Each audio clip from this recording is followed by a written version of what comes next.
전 세계에 흩어진 거성 유적들, 영국의 스톤헨지, 프랑스의 카르낙, 터키의 괴베클리 테페까지 인류는 고대부터 거대한 돌을 세우는 일에 집착해왔습니다. 하지만 한 가지 이상한 사실이 있습니다. 전 세계에 흩어진 이런 돌 유적들을 모두 합쳐도 고인돌만 놓고 보면 한 나라를 따라잡지 못합니다. 그 나라의 면적은 영국의 절반도 되지 않습니다. 인구는 5천만 명 남짓입니다. 그런데 이 작은 땅에 전 세계 거성 유적의 거의 절반이 모여 있습니다. 4만 개가 넘는 거대한 돌들이 논밭 사이에, 언덕 위에, 마을 한가운데 박혀 있습니다. 유네스코는 이 현상을 두고 인류 문명사의 미스터리라고 표현했습니다. 고고학자들은 설명할 수 없는 집중도라고 말합니다. 왜 이 좁은 땅에만 이토록 많은 돌이 남았을까요?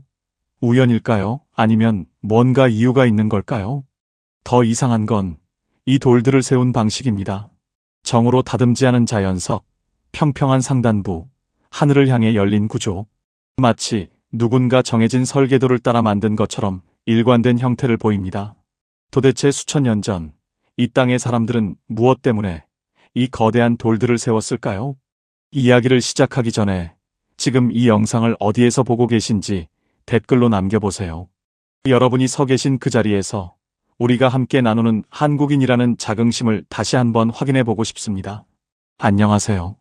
저는 영국 옥스퍼드 대학교에서 성경 고고학을 가르치고 있는 데이비드 톰슨이라고 합니다. 올해로 68살이 되었고요. 제 평생을 바쳐 연구해 온 주제가 하나 있습니다. 바로 제단입니다.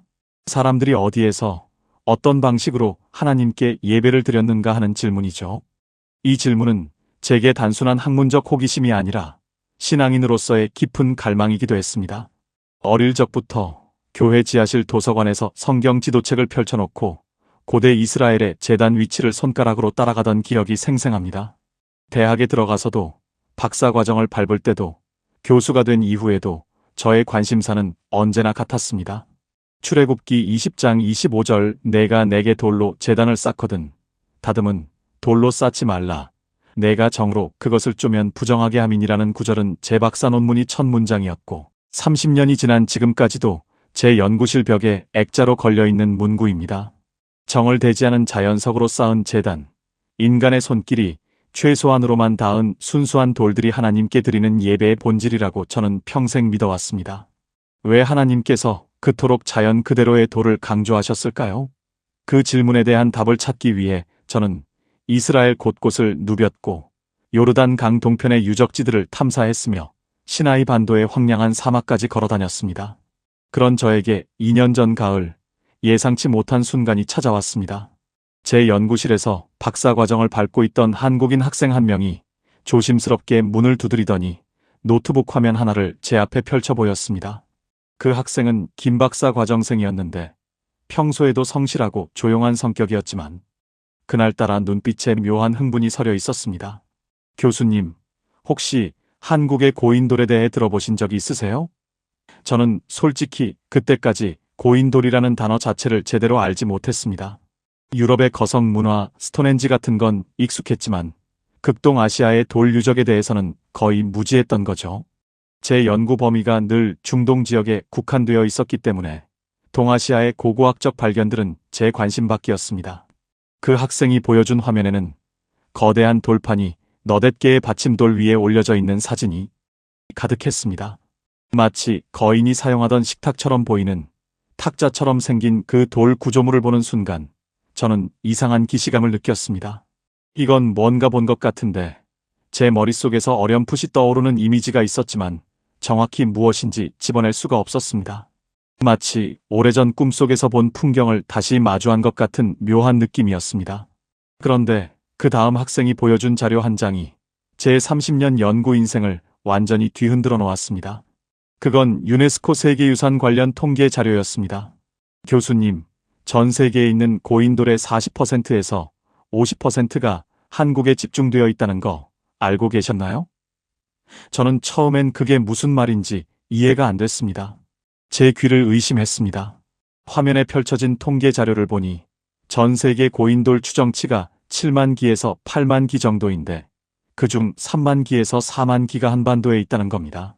저는 잠시 말을 잃었습니다. 안경을 벗었다가 다시 쓰고 화면을 더 가까이 들여다봤습니다. 뭐라고? 남한 면적이 영국의 절반도 안 되는데 거기에 전 세계 절반의 돌 구조물이 있다고? 제 목소리가 떨리고 있었습니다. 30년 동안 고고학을 연구하면서 이런 충격적인 통계를 본 적이 없었습니다. 이건 단순한 지역적 특성을 넘어서는 뭔가 설명하기 힘든 기형적인 집중도였습니다.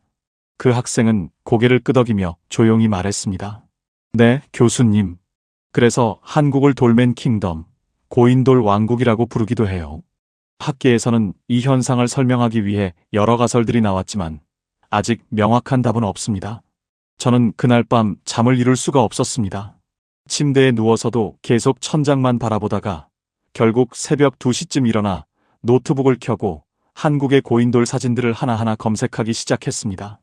강화도의 부글리 고인돌, 고창의 중림리 고인돌, 화순의 대실리 고인돌 한국문화재청 웹사이트에 올라온 사진들을 샅샅이 뒤졌습니다. 사진을 볼수록 제 가슴이 두근거렸습니다. 심장 박동이 빨라지는 게 느껴졌습니다. 왜냐하면 그 돌들이 제가 평생 찾아 헤맸던 다듬지 않은 재단의 모습 그 자체였기 때문입니다. 거대한 자연석을 그대로 사용한 구조, 인위적인 가공 흔적이 거의 보이지 않는 표면, 하늘을 향해 열린 평평한 윗면. 저는 스크린을 확대하고 또 확대하며 돌의 표면을 세밀하게 들여다봤습니다. 마우스 휠을 돌려 최대한 확대한 이미지를 보면서 돌의 질감 하나하나를 확인했습니다. 이건 정으로 다듬은 게 아니야. 자연 그대로의 돌이야. 풍화작용으로 생긴 자연스러운 표면이야. 제 손이 떨렸습니다. 커피잔을 들려다가 그냥 내려놓을 정도로 손이 떨렸습니다. 그때 문득 책장에서 성경책을 꺼냈습니다. 낡은 가죽 표지에 제가 신학생 시절부터 사용하던 성경이었습니다. 신명기 27장 6절을 펼쳐봤습니다. 다듬지 않은 돌로 내 하나님 여호와의 제단을 쌓고.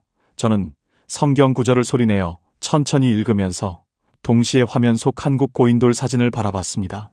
왼손에는 성경책을, 오른손으로는 노트북 화면을 가리키면서 두 이미지를 번갈아 보았습니다. 그 순간 이상한 일이 일어났습니다.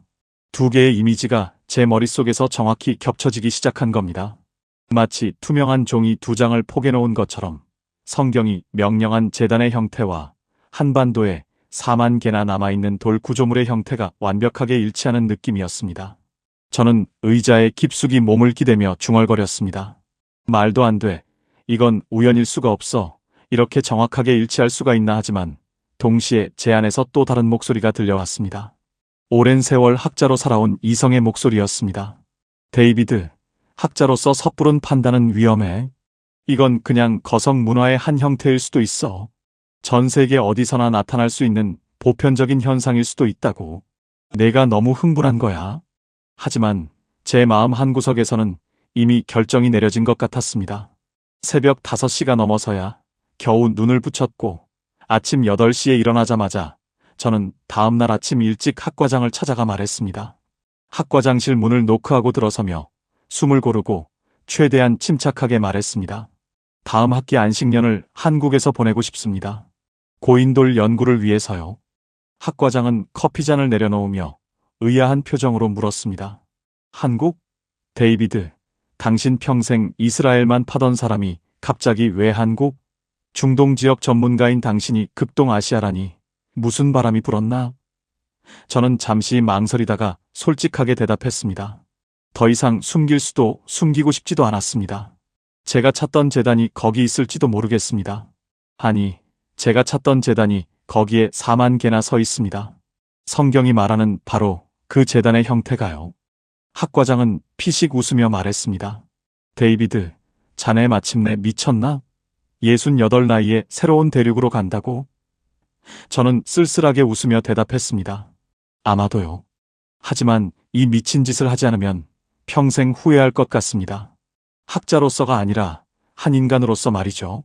그렇게 저는 한국행 비행기 표를 끊었습니다. 68배 나이에 평생 중동 지역만 파던 고고학자가 처음으로 극동아시아로 향하는 비행기에 올랐습니다. 히드로 공항에서 출국 수속을 밟으면서도 탑승구로 걸어가면서도 제 결정이 옳은 건지 계속 자문했습니다. 기내에서 창밖을 바라보며 저는 계속 같은 질문을 되뇌었습니다. 왜 하필 한국일까? 왜 전 세계 고인돌의 절반이 그 좁은 땅에 모여 있을까? 그리고 왜 그 돌들이 성경이 말하는 제단과 이토록 정확하게 닮아 있을까? 이게 정말 우연일까? 아니면 뭔가 더 큰 의미가 숨어 있는 걸까? 12시간이 넘는 긴 비행 시간 동안 저는 기내식도 거의 손대지 않았습니다. 비행기가 인천공항에 착륙할 때까지 저는 단 한 번도 그 질문에서 벗어날 수 없었습니다. 비행기 바퀴가 활주로에 닿는 순간 저는 알 수 없는 떨림을 느꼈습니다. 그리고 그 질문의 답을 찾기 위한 저의 여정이 바로 지금부터 시작되는 겁니다. 인천공항에 도착한 저는 곧바로 렌터카를 빌려서 유네스코 세계유산으로 등재된 고창 고인돌 유적지로 향했습니다. 서울에서 차를 몰고 남쪽으로 3시간을 달리는 동안 창밖으로 펼쳐지는 한국의 풍경은 제가 상상했던 것과는 사뭇 달랐습니다. 완만한 구름들과 논밭, 그리고 멀리 보이는 산들의 능선이 부드럽게 이어지는 모습이 마치 성경에 나오는 가나안 땅의 풍경과 묘하게 닮아 있었습니다. 내비게이션이 알려주는 목적지까지의 거리가 점점 줄어들수록 제 심장은 더 빠르게 뛰기 시작했습니다. 30년 동안 고고학 현장을 다녀본 사람이 마치 첫 발굴 현장에 가는 대학원생처럼 긴장하고 있었던 겁니다. 고창에 도착한 저는 먼저 중림리 고인돌 군락을 찾아갔습니다. 주차장에 차를 세우고 걸어 들어가는데 멀리서부터 거대한 돌들이 보이기 시작했습니다. 처음에는 한두 개인 줄 알았는데 가까이 다가갈수록 그 숫자가 점점 늘어났습니다. 10개, 20개, 30개 논밭 사이사이에, 언덕 위에, 심지어 마을 입구에까지 거대한 돌들이 박혀 있었습니다. 현지 문화재 해설사분이 제 옆으로 다가와 말했습니다. 여기 중림리에만 200개가 넘는 고인돌이 있어요. 교수님 같은 외국 학자분들이 오시면 다들 깜짝 놀라시죠? 저는 입을 다물 수가 없었습니다. 200개라니요? 한 마을에만 200개의 거석 구조물이 있다는 게 대체 어떻게 가능한 건가요? 영국의 스톤헨지는 전 세계적으로 유명하지만 그건 단 한 곳에 있는 유적입니다. 그런데 여기는 마을 전체가, 아니, 지역 전체가 거대한 돌박물관 같았습니다. 저는 가장 큰 고인돌 하나 앞에 멈춰 섰습니다. 북방식 탁자형 고인돌이라고 부르는 형태였는데 4개의 받침돌 위에 거대한 상석이 올려져 있었습니다. 상석의 크기는 대략 가로 5m, 세로 3m 정도 되어 보였고 두께도 80cm는 좋게 넘어 보였습니다. 저는 허락을 구하고 돌 표면에 손을 올려봤습니다. 차갑고 거친 질감이 손바닥에 전해졌습니다. 그 순간 제 손끝으로 느껴지는 건 단순한 돌이 아니었습니다. 수천 년 전 누군가가 이 돌을 골라서 이 자리에 세우고 무언가 중요한 일을 행했던 그 순간의 흔적이 느껴졌습니다. 저는 천천히 돌 주위를 돌면서 표면을 세밀하게 관찰했습니다. 정으로 다듬은 흔적이 거의 보이지 않았습니다. 자연적인 풍화작용으로 생긴 울퉁불퉁한 표면이 그대로 남아 있었습니다. 인위적인 가공을 최소화하고 자연 그대로의 돌을 사용한 겁니다. 문득 제 머릿속에 출애굽기 20장 25절 구절이 떠올랐습니다. 내가 내게 돌로 제단을 쌓거든 다듬은 돌로 쌓지 말라. 내가 정으로 그것을 쪼면 부정하게 함이니라. 저는 조용히 그 구절을 중얼거리면서 눈앞의 고인돌을 바라봤습니다. 성경이 명령한 제단의 원칙과 제 눈앞에 있는 이 돌 구조물의 제작 방식이 정확하게 일치했습니다. 우연일까요? 아니면 뭔가 더 깊은 연결고리가 있는 걸까요? 저는 주머니에서 작은 수첩을 꺼내 메모하기 시작했습니다. 자연석 사용, 최소 가공, 평평한 상단부, 하늘을 향해 열린 구조 적으면 적을수록 성경 속 제단의 특징들이 하나하나 체크되었습니다. 해설사분께서 한 가지 흥미로운 이야기를 들려주셨습니다. 교수님, 이 고인돌들이 단순한 무덤이 아니라는 주장도 있어요. 옛날 마을 사람들은 이 돌들 앞에서 마을의 안녕을 빌고 풍년을 기원하는 제사를 지냈다고 해요. 지금도 나이 드신 어르신들 중에는 이 돌들을 신성하게 여기시는 분들이 계시죠. 저는 귀가 번쩍 뜨였습니다. 제사를 지냈다고요? 해설사분이 고개를 끄덕였습니다. 네, 특히 정월 대보름이나 추석 같은 명절에는 마을 전체가 모여서 고인돌 앞에서 제를 올렸다고 합니다. 하늘에 감사하고 조상들께 예를 올리는 거죠. 저는 가슴이 쿵 내려앉는 느낌이었습니다. 이건 제 눈에는 더 이상 단순한 무덤으로 보이지 않았습니다. 제단이라는 단어가 저도 모르게 입 밖으로 튀어나왔습니다. 학계에서는 고인돌을 주로 지배층의 무덤으로 해석하지만 현지 주민들의 구전에는 재해 장소로서의 기능이 뚜렷하게 남아 있었던 겁니다. 저는 그날 오후 내내 고창 지역의 고인돌들을 돌아다녔습니다. 중림리에서 상감리로, 상감리에서 도살리로 이동하면서 수십 개의 고인돌을 직접 보고 만지고 기록했습니다. 그런데 놀라운 건 이 고인돌들이 대부분 마을이 내려다 보이는 언덕이나 구릉 위에 세워져 있다는 점이었습니다. 마치 마을을 지키는 파수꾼처럼 또는 하늘과 땅을 연결하는 매개체처럼 배치되어 있었습니다. 성경에 나오는 제단들도 대부분 산당, 즉 높은 곳에 세워졌습니다.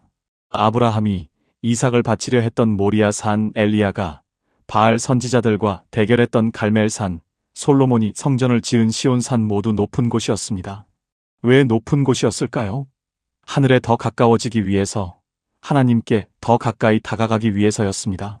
그리고 지금 제 눈앞에 한국 고인돌들도 똑같은 원리로 배치되어 있었습니다. 다음 날, 저는 화순의 대실리 고인돌 유적지로 이동했습니다. 이곳은 고창과는 또 다른 느낌이었습니다. 산자락을 따라 길게 이어진 고인돌 군락이 마치 거대한 행렬처럼 보였습니다.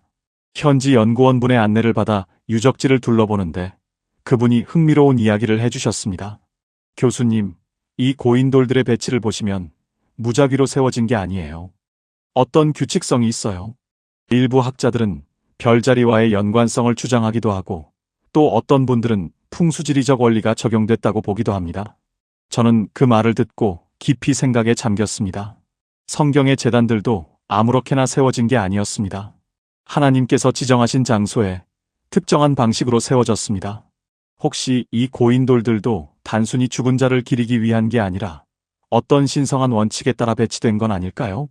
화순에서 가장 인상 깊었던 건 계곡을 따라 일렬로 배치된 고인돌 무리였습니다. 작은 개울을 따라 걸어 올라가는데 50m에서 100m 간격으로 고인돌들이 서 있었습니다. 마치 순례자를 안내하는 이정표처럼 또는 예배자를 더 높은 곳으로 인도하는 계단처럼 느껴졌습니다. 저는 그 길을 천천히 걸으면서 수천 년 전 이곳을 걸었을 사람들을 상상해 봤습니다. 그들은 어떤 마음으로 이 돌들을 세웠을까요? 단순히 죽은 족장을 기리기 위해서였을까요? 아니면 더 높은 존재를, 하늘을, 창조주를 경배하기 위해서였을까요? 계곡 끝에 도착했을 때 저는 숨이 가빠서 잠시 쉬어야 했습니다. 68배 나이에 산길을 오르는 건 쉽지 않았습니다. 하지만 그곳에서 바라본 풍경은 제 모든 피로를 잊게 만들었습니다. 계곡 위 평평한 터에 가장 큰 고인돌 하나가 서 있었습니다. 상석의 크기가 가히 압도적이었습니다. 가로가 7m는 좋게 넘어 보였고 무게는 수십 톤은 될 것 같았습니다. 그 거대한 돌이 어떻게 이 높은 곳까지 올라왔는지, 어떻게 받침돌 위에 정확하게 올려졌는지 상상조차 하기 어려웠습니다. 현대의 중장비로도 쉽지 않을 일을 수천 년 전 사람들은 맨손과 나무 도구만으로 해냈던 겁니다. 왜 그토록 힘든 일을 감수했을까요? 단순한 무덤이라면 평지에 만드는 게 훨씬 쉬웠을 겁니다. 하지만 그들은 이 돌을 반드시 높은 곳에, 하늘이 잘 보이는 곳에 세우고 싶었던 겁니다. 그 이유는 하나밖에 없습니다. 이곳이 하늘과 소통하는 장소, 신성한 예배의 장소였기 때문입니다. 저는 그 고인돌 앞에 서서 한참을 말없이 바라봤습니다. 오후에 햇살이 돌 표면을 비추고 바람이 주변의 풀들을 흔들었습니다. 그 순간 제 마음속에서 이상한 확신이 차오르기 시작했습니다. 이건 우연이 아닙니다. 전 세계 고인돌의 절반이 이 작은 반도에 모여 있는 것도 우연이 아니고 그 형태가 성경의 제단과 일치하는 것도 우연이 아닙니다. 뭔가 더 큰 이야기가, 더 깊은 역사가 이 돌들 속에 숨어 있는 겁니다. 저는 배낭에서 지도를 꺼냈습니다. 세계 지도였습니다. 붉은 펜으로 고인돌이 집중된 지역들을 표시하기 시작했습니다. 중동의 이스라엘과 요르단, 코카서스 지역, 중앙아시아, 그리고 한반도 점들을 연결하니 하나의 거대한 호가 그려졌습니다. 서쪽에서 동쪽으로, 중동에서 극동으로 이어지는 긴 띠였습니다. 그 지도를 보는 순간 저는 전율을 느꼈습니다. 이건 마치 거대한 이동의 흔적 같았습니다. 창세기에 나오는 바벨탑 사건 이후 인류가 온 땅에 흩어졌다는 기록이 떠올랐습니다. 그들은 각자의 언어로, 각자의 방향으로 흩어졌습니다. 그중 일부는 동쪽으로, 계속 동쪽으로 걸어갔을 겁니다. 그리고 그들이 멈춘 마지막 자리가 혹시 이곳 한반도가 아니었을까요? 그들이 가지고 간 건 무엇이었을까요? 언어와 문화, 그리고 신앙이었을 겁니다. 하나님께 제단을 쌓고 예배를 드리던 그 방식을 그들은 잊지 않고 여기까지 가져온 건 아닐까요? 저는 지도를 접으며 조용히 중얼거렸습니다. 만약 이게 사실이라면 이 땅은 단순한 변방이 아니야. 이곳은 고대 신앙의 마지막 보루였을지도 몰라. 화순에서의 일주일이 지나고 저는 강화도로 향했습니다. 서울 근교에 있는 이 섬에도 고인돌이 밀집되어 있다는 정보를 들었기 때문입니다. 인천에서 강화대교를 건너 섬에 들어서는 순간 저는 묘한 느낌을 받았습니다. 이곳은 남쪽의 고창이나 화순과는 또 다른 분위기였습니다. 서해 바다가 보이는 평야지대에 고인돌들이 흩어져 있었고 북쪽으로는 북한 땅이 아득하게 보였습니다. 한반도의 허리 부분, 남과 북이 만나는 이 지점의 선이 뭔가 상징적인 의미가 느껴졌습니다. 이곳은 단순한 섬이 아니라 대륙과 해양이 만나는 교차점이었고 과거와 현재가 공존하는 시간의 경계선 같았습니다. 강화도에서 가장 유명한 부글리 지성묘를 찾아갔습니다. 안내판에 적힌 설명을 읽어보니 이 고인돌의 상성 무게가 무려 50톤이 넘는다고 했습니다. 50톤입니다. 현대의 대형 트럭 10대 분량의 무게를 가진 돌덩이를 수천 년 전 사람들이 어떻게 움직였을까요? 저는 그 돌 앞에 한참을 서 있었습니다. 받침돌들을 자세히 살펴보니 각각의 돌이 미묘하게 다른 높이로 조정되어 있었습니다. 상석이 수평을 이루도록 정교하게 계산한 흔적이었습니다. 이건 단순한 힘의 작업이 아니었습니다. 기하학적 계산과 역학적 이해가 필요한 고도의 기술이었습니다. 그리고 무엇보다 이 모든 노력을 기울일 만한 강력한 동기가 필요했을 겁니다. 현지 문화해설사 한 분이 제게 다가와 인사를 건넸습니다. 70대 중반쯤 되어 보이는 할아버지셨는데 평생을 이 섬에서 사셨다고 했습니다. 교수님, 외국에서 오셨어요? 요즘 서양 학자분들이 종종 오시더라고요. 저는 고개를 끄덕이며 제 연구 주제를 간단히 설명했습니다. 그러자 그분이 흥미로운 이야기를 들려주셨습니다. 제가 어렸을 때만 해도 우리 할아버지 세대 어르신들은 이 돌을 천재단이라고 불렀어요. 하늘에 제사 지내는 제단이라는 뜻이죠. 정월 대보름이면 마을 사람들이 모여서 이 돌 위에 떡과 과일을 올려놓고 절을 했어요. 풍년을 빌고 마을의 평안을 기원하는 거죠. 저는 그 말에 귀를 쫑긋 세웠습니다. 천재단이라고요? 하늘에 제사를 지내는 곳이었다는 말씀이신가요? 할아버지는 주름진 얼굴로 환하게 웃으며 말했습니다. 그럼요.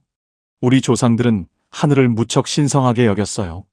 단군 할아버지도 하늘에서 내려오셨다잖아요. 우리는 원래 하늘의 자손이에요. 그 순간 제 머릿속에서 퍼즐 조각들이 맞춰지기 시작했습니다. 하늘에 대한 경외, 제사를 통한 소통, 높은 곳에 세운 제단 이 모든 요소들이 성경의 신앙 체계와 놀랍도록 유사했습니다. 저는 할아버지께 조심스럽게 물었습니다. 혹시 조상님들이 어디서 왔는지에 대한 전설 같은 게 있나요? 할아버지는 잠시 생각하더니 말했습니다.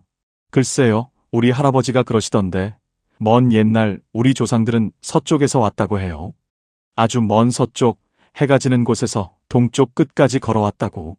그리고 이 땅에 정착해서 하늘에 감사하며 살았대요. 저는 온몸에 전율이 흘렀습니다. 서쪽에서 동쪽으로의 이동, 이건 단순한 전설이 아니라 실제 역사의 기억일 수도 있었습니다. 그날 밤, 저는 강화도의 작은 게스트하우스에서 성경을 펼쳤습니다. 창세기 10장을 읽기 시작했습니다. 노아의 아들 셈의 후손들, 특히 욕단의 자손들에 대한 기록이었습니다. 욕단은 알모닷과 셀렙과 하살마웻과 예라와 긴 족보가 이어지다가 29절과 30절에 이런 구절이 나옵니다. 이들이 거주하는 곳은 메사에서부터 스발로 가는 길의 동쪽 산지였더라. 동쪽 산지입니다. 성경은 노아의 후손 일부가 동쪽으로 산지로 이동했다고 분명히 기록하고 있습니다. 그렇다면 그들은 얼마나 동쪽으로 갔을까요? 메소포타미아에서 멈췄을까요? 아니면 페르시아, 인도, 더 나아가 중앙아시아를 넘어 이곳까지 왔을 수도 있지 않을까요? 저는 노트북을 켜서 고인돌의 세계적 분포도를 다시 한번 펼쳐봤습니다. 데이터를 정리하면서 놀라운 패턴을 발견했습니다. 고인돌이 집중된 지역들을 선으로 연결하면 정확히 동서방향의 띠를 이루었습니다. 중동의 레반트 지역에서 시작해서 코카서스 산맥을 지나고 카스피의 남부를 거쳐 중앙아시아 초원을 횡단하고 몽골 고원을 넘어 만주를 지나 한반도에서 끝나는 거대한 호였습니다. 이건 단순한 문화의 전파가 아니었습니다. 이건 사람들의 이동, 민족의 대이동 경로였습니다. 그리고 그 종착지가 바로 이곳 한반도였던 겁니다. 왜 여기서 멈췄을까요? 더 이상 동쪽으로 갈 곳이 없었기 때문입니다. 한반도는 유라시아 대륙의 동쪽 끝이었습니다. 바다가 시작되는 곳이었습니다. 저는 지도를 보면서 상상의 나래를 펼쳤습니다. 수천 년 전 바벨탑이 무너진 후 뿔뿔이 흩어진 사람들 중 한 무리가 동쪽으로 걷기 시작합니다. 그들은 왜 동쪽으로 갔을까요? 혹시 해가 뜨는 방향, 새로운 시작의 상징인 동쪽을 향해 걸었던 건 아닐까요? 그들은 걸으면서도 신앙을 잃지 않았습니다. 멈추는 곳마다 제단을 쌓고 하늘을 우러러 기도했습니다. 다듬지 않은 자연석으로 제단을 쌓으라는 하나님의 명령을 기억하며 그대로 실천했습니다. 세대가 바뀌고 언어가 변해도 그들은 제단 쌓는 방식만큼은 지켰습니다. 그리고 마침내 더 이상 동쪽으로 갈 수 없는 이곳, 바다 앞에서 그들은 멈춰 섰습니다. 여기가 우리의 마지막 땅이다. 여기서 하늘을 섬기며 살자. 그렇게 이 땅에 수만 개의 제단이 세워진 겁니다. 다음 날 아침, 저는 강화도의 또 다른 고인돌 군락을 찾아갔습니다. 오상리 고인돌 지대였는데 이곳은 관광객이 거의 없는 한적한 곳이었습니다. 논밭 사이로 난 좁은 길을 따라 걸어가니 6개의 고인돌이 일렬로 서 있었습니다. 흥미로운 점은 이 고인돌들이 모두 동서방향으로 배치되어 있다는 것이었습니다. 해가 뜨는 동쪽과 해가 지는 서쪽을 연결하는 선 위에 놓여 있었습니다. 우연일까요? 저는 나침반을 꺼내 확인해 봤습니다. 정확히 동서축이었습니다. 이건 의도적인 배치였습니다. 왜 동서방향이었을까요? 혹시 그들의 기억 속에 서쪽에서 동쪽으로 왔던 여정이 남아 있었던 건 아닐까요? 저는 그 고인돌들 사이를 천천히 걸으면서 한 가지 대담한 가설을 세우기 시작했습니다. 만약, 정말 만약에 노아의 후손들 중 일부가 이곳까지 왔다면 그들이 가지고 온 신앙의 흔적이 단순히 고인돌만은 아닐 거라는 생각이었습니다. 다른 문화적 요소들도 남아있을 가능성이 있었습니다. 저는 한국 문화에 대해 더 깊이 공부하기 시작했습니다. 도서관에 가서 한국의 고대 신화와 종교에 관한 책들을 빌렸습니다. 단군 신화를 읽으면서 저는 또 한 번 놀랐습니다. 환웅이 하늘에서 내려와 태백산 신단수 아래 신실을 열었다는 내용이 나왔습니다. 하늘에서 내려온 존재, 신성한 나무, 제단 이 요소들이 성경의 이야기들과 묘하게 겹쳤습니다. 특히 흥미로운 건 천손사상, 즉 하늘의 자손이라는 개념이었습니다. 한국인들은 자신들을 하늘의 후손으로 여겼습니다. 이건 단순한 신화가 아니라 정체성의 핵심이었습니다. 성경도 비슷한 개념을 말합니다. 인간은 하나님의 형상대로 창조되었고 하나님의 자녀입니다. 물론 신학적 세부 내용은 다르지만 하늘과의 연결성, 신성한 기원에 대한 믿음이라는 큰 틀은 놀랍도록 유사했습니다. 저는 이런 유사성들이 단순한 우연이라고 보기 어려웠습니다. 뭔가 공통된 뿌리가 있었을 가능성이 높았습니다. 그날 저녁, 저는 강화도 해안가를 혼자 걸었습니다.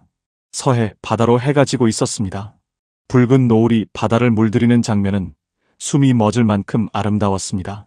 저는 모래사장에 앉아 밀려오는 파도를 바라보면서 생각에 잠겼습니다. 만약 내 가설이 맞다면 이 땅의 사람들은 자신들이 누구인지 모르고 살아온 걸까? 수천 년 전 그들의 조상이 중동에서 출발해 이곳까지 걸어왔다는 기억은 세월이 흐르며 희미해졌을 겁니다. 구전되던 이야기는 신화가 되고 신화는 전설이 되고 전설은 잊혀졌을 겁니다. 하지만 돌은 남았습니다. 4만 개의 거대한 돌이 그들의 신앙을, 그들의 기억을, 그들의 정체성을 묵묵히 증언하며 서 있었습니다. 저는 옥스퍼드에 있는 동료 교수 한 명에게 이메일을 보냈습니다. 제 가설을 조심스럽게 공유하면서 의견을 물었습니다. 며칠 후 답장이 왔는데 예상대로 회의적인 내용이었습니다. 데이비드, 자네 생각은 흥미롭지만 증거가 부족해. 고인돌은 전 세계적으로 나타나는 거성 문화의 한 형태일 뿐이야. 그걸 성경과 연결하는 건 지나친 비약이 아닐까? 학계에서 받아들이기 힘들 거야. 저는 그 이메일을 읽으면서 씁쓸하게 웃었습니다. 동료의 말이 틀린 건 아니었습니다. 학문적으로 엄밀하게 따지면 제 가설은 추측에 가까웠습니다. 결정적인 물증이 없었습니다. DNA 분석이나 언어학적 증거, 고고학적 유물의 직접적인 연결고리가 필요했습니다. 하지만 동시에 저는 확신이 있었습니다.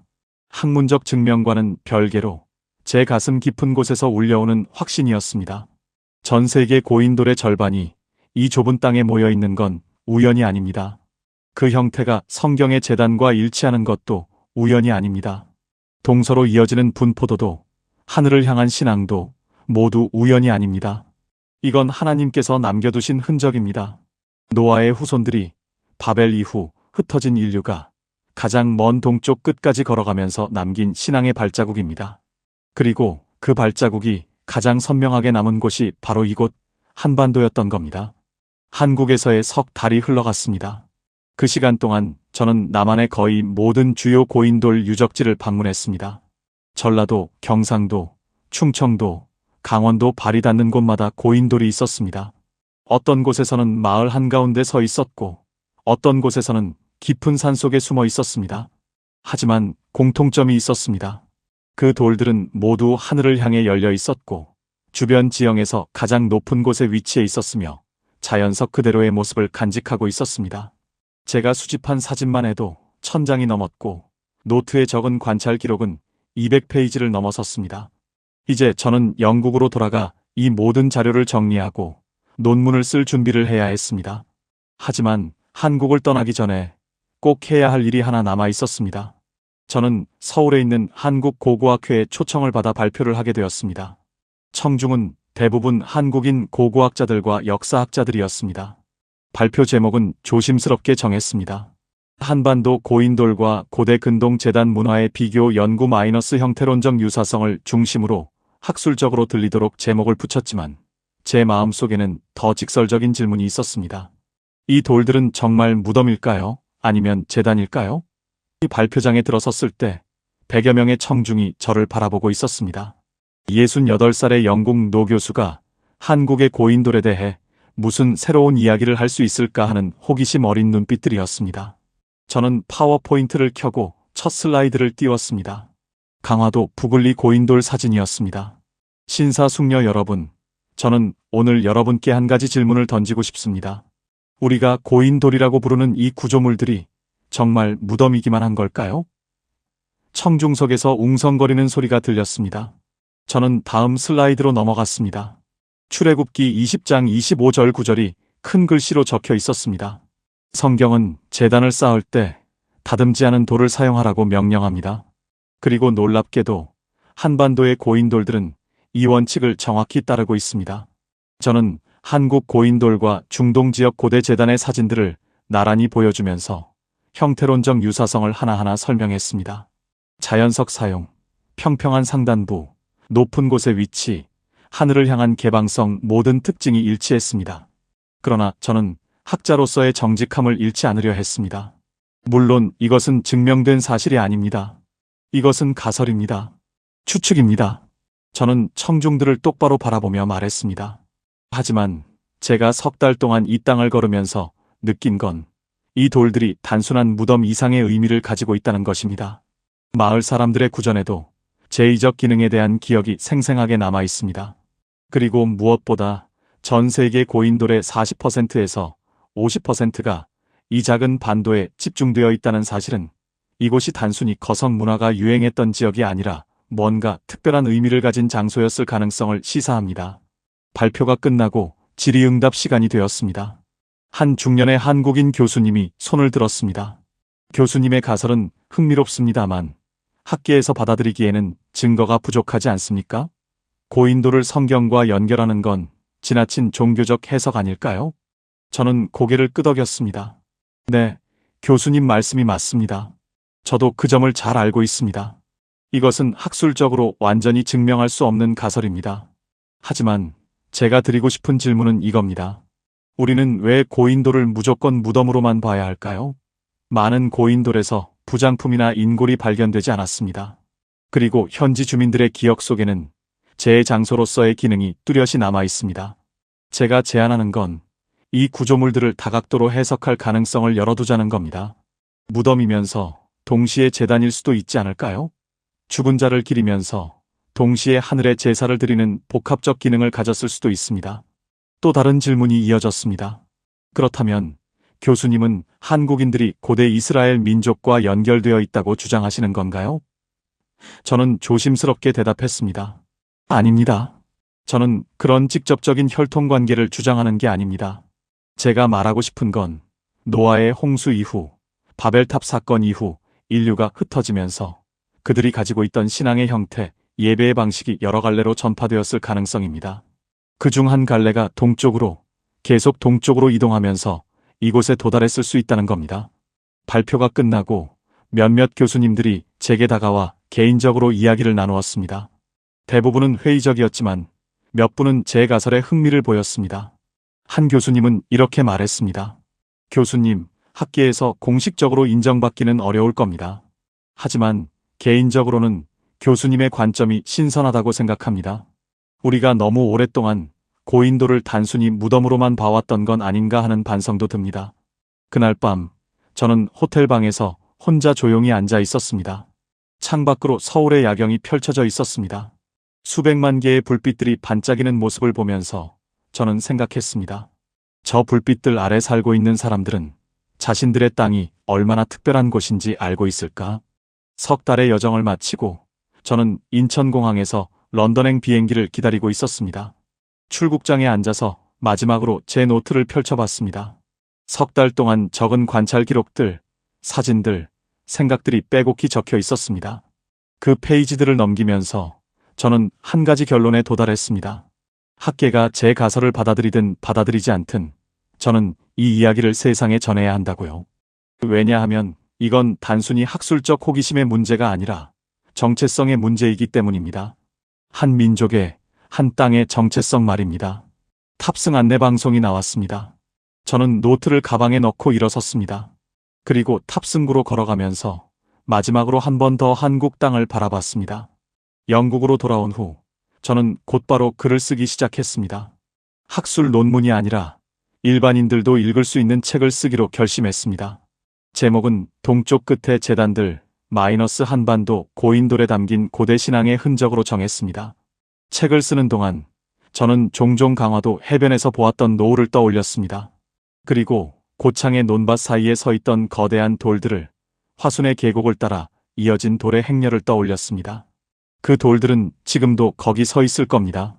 수천 년 동안 그래왔듯이 앞으로도 수천 년 동안 그 자리를 지킬 겁니다.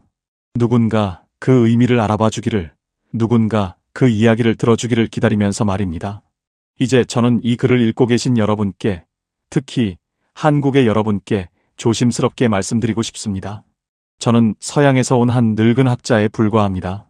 제가 발견한 것들이 전부 옳다고 주장할 생각은 없습니다. 하지만 팩트만큼은 분명합니다.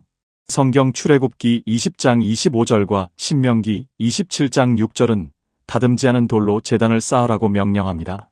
한반도에는 전 세계 고인돌의 40%에서 50%에 해당하는 3만 기에서 4만 기의 거석이 남아 있습니다.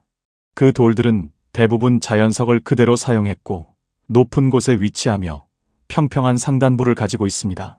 그리고 마을 사람들의 구전에는 재장소, 천재단으로서의 기억이 생생하게 남아 있습니다. 이것들은 부인할 수 없는 팩트입니다. 그리고 이제부터는 제 해석입니다. 제 고백입니다. 혹시 틀릴 수도 있는, 하지만 제 전생애를 걸고 믿게 된 추측입니다. 이 돌들은 단순한 무덤이 아닙니다. 이것들은 하늘을 향한 오래된 예배의 기억입니다. 노아의 후손들이 바벨탑 이후 동쪽으로 흩어진 사람들이 메소포타미아에서 시작해서 중앙아시아를 거쳐 이 먼 땅까지 걸어오면서 남긴 신앙의 발자국입니다. 그들은 걸으면서도 하나님을 잊지 않았습니다. 멈추는 곳마다 제단을 쌓고 하늘을 우러러 기도했습니다. 그리고 더 이상 동쪽으로 갈 수 없는 이곳, 바다 앞에서 그들은 정착했습니다. 이곳이 그들의 마지막 땅이 되었고 이곳에서 그들은 하늘을 섬기는 민족으로 살아갔습니다. 그 기억이 단군 신화로 남았고 천손 사상으로 이어졌고 하늘을 공경하는 문화로 전승되었습니다. 정말 만약에 이것이 사실이라면 한반도는 단순한 변방이 아닙니다. 이곳은 고대 예배의 원형을 가장 오래, 가장 온전하게 지켜온 땅입니다. 다른 곳에서는 문명이 발전하면서 거성 문화가 사라졌지만 이곳에서는 남았습니다. 다른 곳에서는 우상 숭배가 들어오면서 순수한 제단이 오염되었지만 이곳에서는 그 형태가 보존되었습니다. 왜 그랬을까요? 혹시 이 땅이 특별한 소명을 가진 곳이기 때문은 아니었을까요? 성경은 이스라엘을 제사장 나라라고 불렀습니다. 온 세상을 향해 하나님을 증거하는 민족이라는 뜻입니다. 만약 노아의 후손들이 동쪽 끝까지 와서 이곳에 정착했다면 혹시 이 땅도 또 다른 의미에서 제사장 나라의 역할을 감당하도록 준비된 곳은 아니었을까요? 저는 마지막으로 시편 19편 1절을 떠올립니다. 하늘이 하나님의 영광을 선포하고 궁창이 그의 손으로 하신 일을 나타내는도다.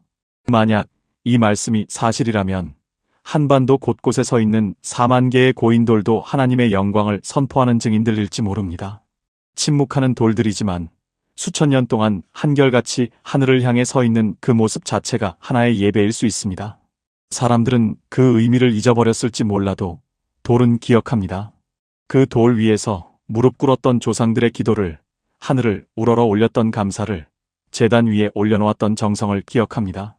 저는 오늘도 제 연구실에서 한반도 고인돌 사진들을 바라보며 조용히 묻습니다. 여러분께도 같은 질문을 드리고 싶습니다.